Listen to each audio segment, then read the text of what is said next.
Hello students, welcome to then class 98। हम लोग पढ़े हाई स्कूल प्राथमिक गणित भाग 1 वर्णों के लिए। अभी हम लोग प्रश्नावली 9 को सॉल्व कर रहे हैं। 19 नंबर क्वेश्चन देखते हैं। 19 नंबर क्वेश्चन में है कि समांतर चतुर्भुज ABCD की सम्मुख भुजाओं AB और DC के मध्य बिंदु क्रमशः L और M हैं। AM और DL परस्पर बिंदु P पर प्रतिच्छेद करते हैं। CL और BM परस्पर बिंदु Q पर प्रतिच्छेद करते हैं। तो दिखाइए कि PMQL एक समांतर चतुर्भुज है। तो आपको दिया हुआ है कि L जो है AB का मध्य बिंदु है, इसलिए AL बराबर क्या हो जाएगा, LB बराबर हो जाएगा AB बटा में 2। और M जो है CD का मध्य बिंदु है, इसलिए DM बराबर CM बराबर हो जाएगा CD बटा में 2। अब लिखेंगे चूँकि ABCD एक समांतर चतुर्भुज है, चूँकि ABCD एक समांतर चतुर्भुज है, ABCD एक समांतर चतुर्भुज है, तो समांतर चतुर्भुज की प्रमेय नंबर 19 से क्या होता है कि समांतर चतुर्भुज की सम्मुख भुजा बराबर होती है। आपका प्रमेय नंबर 19 से समांतर चतुर्भुज की सम्मुख भुजा बराबर होती है, इसलिए लिखेंगे कि इसलिए AB बराबर CD, इसलिए AB बराबर CD हो जाएगा। या लिख सकते हैं कि AB बटा में 2 बराबर हो जाएगा CD बटा में 2। तो AB बटा में 2 बराबर हो गया CD बटा में 2, तो इसलिए लिख देंगे AB बटा 2 के बराबर क्या है, AL बराबर LB, इसलिए AL बराबर LB बराबर CD बटा में 2 बराबर क्या इतना है, DM बराबर CM। इतना हम लोग प्राप्त कर लिए। अब हम लोग जो है AMLC को एक समांतर चतुर्भुज सिद्ध करेंगे। तो इसके लिए अब लिखेंगे चूँकि AB जो है, AB समांतर है CD के, क्योंकि ABCD एक समांतर चतुर्भुज है, ABCD एक समांतर चतुर्भुज है, इसलिए समांतर चतुर्भुज की परिभाषा से AB समांतर है CD के, इसलिए क्या हो जाएगा, AL समांतर हो जाएगा, AL समांतर हो जाएगा CM के, इसलिए AL समांतर हो जाएगा CM के, क्योंकि AL जो है AB का पार्ट है और CM जो है CD का पार्ट है। यहाँ पर लिख देंगे चूँकि AL और CM क्रमशः AB और CD का हिस्सा है या भाग है, CD का भाग है या हिस्सा है। तो AL समांतर हो गया CM के, और जो है AL बराबर, यहाँ पर देखिए AL बराबर है CM के, AL बराबर है CM के, ये आपका दिया हुआ है, तो AL समांतर हो गया CM के और AL बराबर हो गया CM के, तो इसलिए लिखेंगे AL CM एक समांतर चतुर्भुज हो जाएगा। क्योंकि प्रमेय नंबर 25 से एक चतुर्भुज समांतर चतुर्भुज होता है यदि इसकी सम्मुख भुजाओं का एक युग्म जो है परस्पर बराबर और समांतर हो। ये प्रमेय नंबर 25 का यूज करेंगे, तो इसलिए लिखेंगे, अब देखिए ALCM में, चतुर्भुज ALCM में इसका एक युग्म है, सम्मुख भुजाओं का एक युग्म जो है AL और CM, AL समांतर हो गया CM के और AL बराबर हो गया CM के, तो इसलिए प्रमेय नंबर 25 से ALCM एक समांतर चतुर्भुज हो गया, ALCM एक समांतर चतुर्भुज होगा, ALCM एक समांतर चतुर्भुज होगा। ये आपका हो गया प्रमेय 25 से। ठीक है, इतना हम लोग सिद्ध कर लिए कि ALCM एक समांतर चतुर्भुज हो गया। तब समांतर चतुर्भुज का जो गुण होता है कि उसकी सम्मुख भुजाएं बराबर होती हैं और सम्मुख भुजाएं समांतर होती है, तो इसका यूज करेंगे। तो इसलिए लिखेंगे AM बराबर क्या हो जाएगा, LC, ALCM एक समांतर चतुर्भुज हो गया। इस दोनों सम्मुख भुजाओं को बराबर और समांतर दिखा के हम लोग सिद्ध कर दिए कि ALCM एक समांतर चतुर्भुज हो गया। तो इसलिए ये दोनों सम्मुख भुजाएं हैं AM और LC बराबर और समांतर होंगी। तो इसलिए लिखेंगे, इसलिए AM बराबर हो गया LC के, AM बराबर LC के हो गया।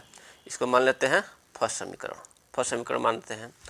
और जो है AM बराबर है और AM जो है समांतर भी होगा LC के, ये आपका AM बराबर LC हो गया, क्योंकि परिमेय नंबर 19 से समांतर चतुर्भुज की सम्मुख भुजाएं बराबर होती है, और समांतर चतुर्भुज की परिभाषा से समांतर चतुर्भुज की सम्मुख भुजाएं आपस में समांतर होती है। तो AM समांतर हो गया LC के। अब चूंकि AM जो है, AM समांतर हो गया LC के, इसलिए AM का पार्ट जो है PM, AM का पार्ट जो है PM, और LC का पार्ट जो है LQ जो है, ये भी दोनों आपस में समांतर होंगे। इसलिए लिखेंगे PM जो है समांतर हो जाएगा LQ के, PM समांतर हो जाएगा LQ के। इसको मान लेते हैं सेकंड समीकरण, क्योंकि लिख देंगे कि PM और LQ, PM और LQ जो है क्रमशः AM और LC का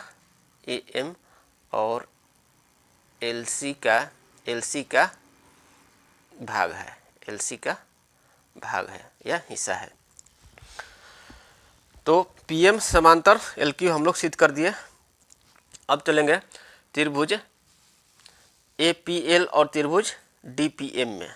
अब लिखेंगे, अब त्रिभुज APL और त्रिभुज DPM में।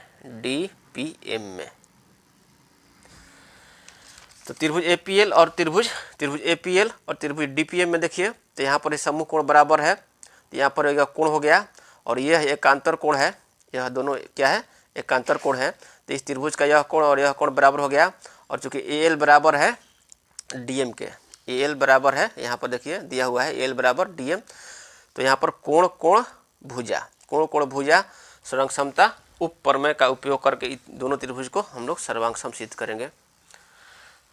तो त्रिभुज APL और त्रिभुज DPM में देखेंगे, कोण जो है, कोण त्रिभुज APL में कौन सा कोण है, कोण APL बराबर है कोण त्रिभुज DPM में कोण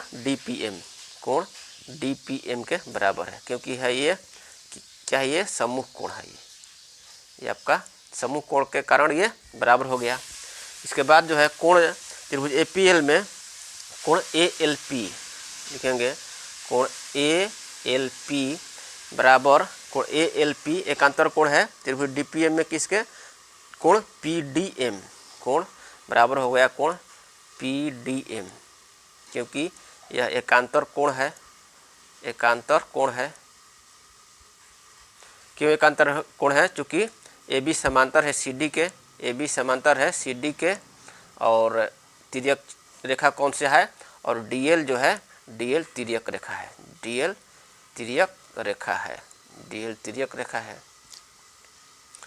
इसलिए कोण ALP बराबर हो गया, कोण ALP जो है बराबर हो गया कोण PDM के, तो एकांतर कोण बराबर हो गया, कोण हो गया। अब भुजा AL बराबर आपका भुजा त्रिभुज APL में AL और त्रिभुज DPM में DM, AL बराबर है DM के, यहाँ पर AL बराबर है DM के, आपका दिया हुआ है। तो यहाँ पर हो गया, ये हो गया कोण हो गया, ठीक है, कोण हो गया। इसके बाद ये भी कोण हो गया, कोण भुजा। तो यहाँ पर लिखेंगे, इसलिए कोण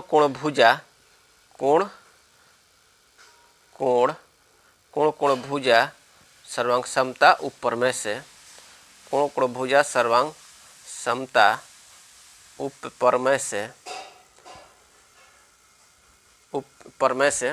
कोण भुजा सर्वांग समता उप प्रमेय पढ़ाए थे।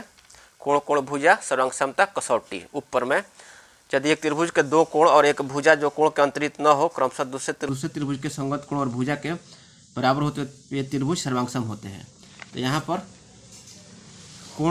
यह कोण इस कोण के बराबर है, इसके बाद यह कोण जो है इस कोण के बराबर है, और यह भुजा जो है इस भुजा के बराबर है। तो कोण भुजा जो है जो कोण के अंतरित नहीं है, अलग है, ठीक है। तो कोण भुजा सर्वांग समता कसौटी से उप प्रमेय से त्रिभुज जो होगा, त्रिभुज APL सर्वांग सम होगा त्रिभुज DPM के। त्रिभुज APL सर्वांग सम होगा त्रिभुज DPM के, इसलिए सर्वांगसम त्रिभुज जब हो गया तो सर्वांगसम त्रिभुज के संगत भुजा और संगत कोण बराबर होते हैं, सीपीसीटी रूल। इसलिए हो जाएगा त्रिभुज एपीएल में देखिए एपी बराबर हो जाएगा डीपीएम में हो जाएगा पीएम, एपी बराबर हो जाएगा पीएम हो जाएगा। तो आपका हो गया, इसलिए एपी बराबर पीएम, इसलिए एपी बराबर पीएम। ठीक है, इतना हम लोग निकालिए कि एपी बराबर पीएम हो गया।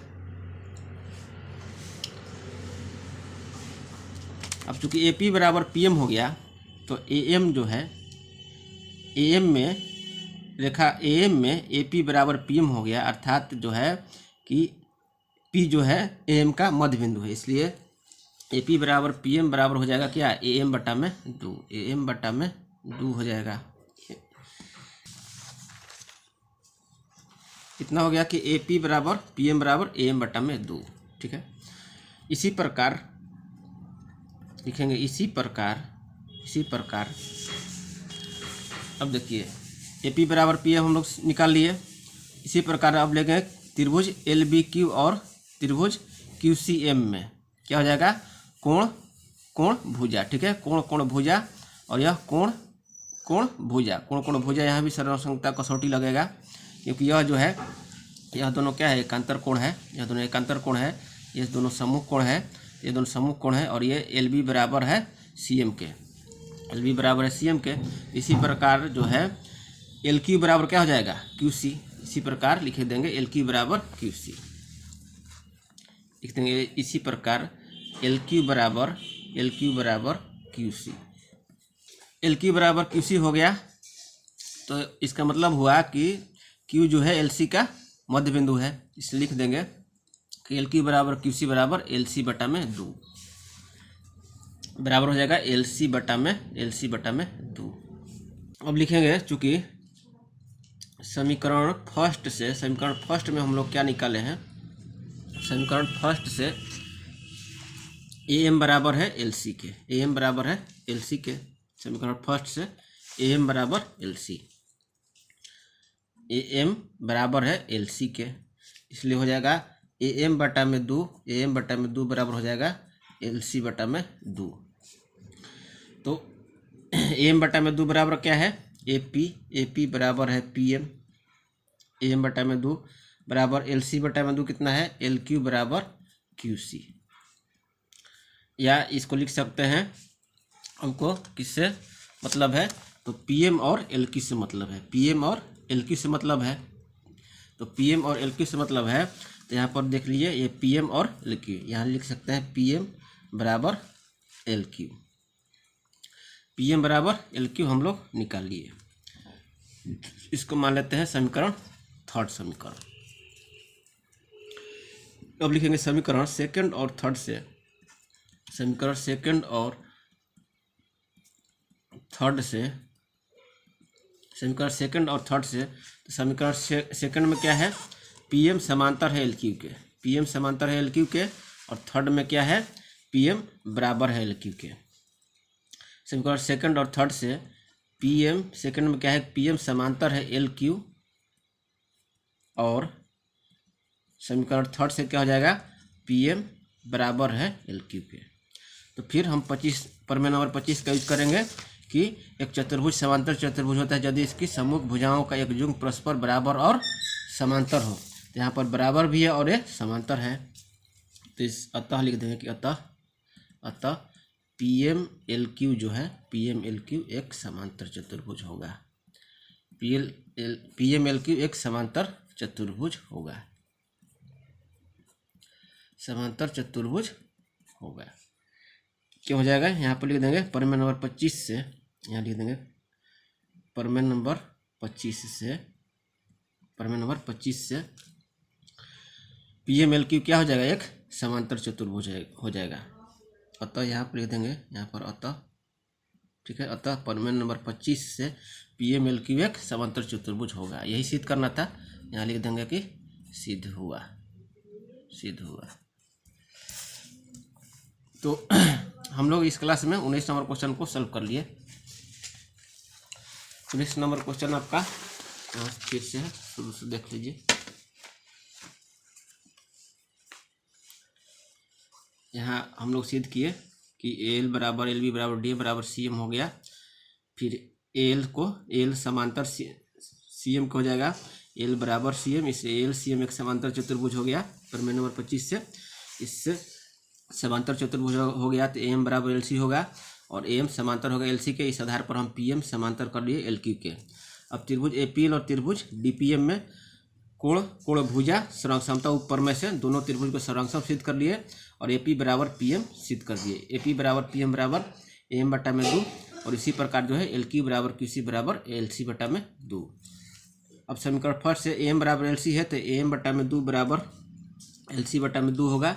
इसलिए ए पी बराबर पी एम बराबर एल क्यू बराबर क्यू सी चारों आपस में बराबर होगा। तो इस तरह से पी एम बराबर एल क्यू हो गया और पी एम बराबर एल क्यू हो गया और पी एम समांतर हो गया एल क्यू के समीकरण सेकंड और थर्ड से। इसलिए प्रमेय नंबर 25 से पी एम एल क्यू एक समांतर चतुर्भुज होगा। ठीक है, तो इस तरह से है हम लोग जो है इस क्लास में 19 नंबर क्वेश्चन को सॉल्व कर लिए। अब अगले क्लास में 20 नंबर क्वेश्चन पढ़ेंगे। तब तक के लिए धन्यवाद।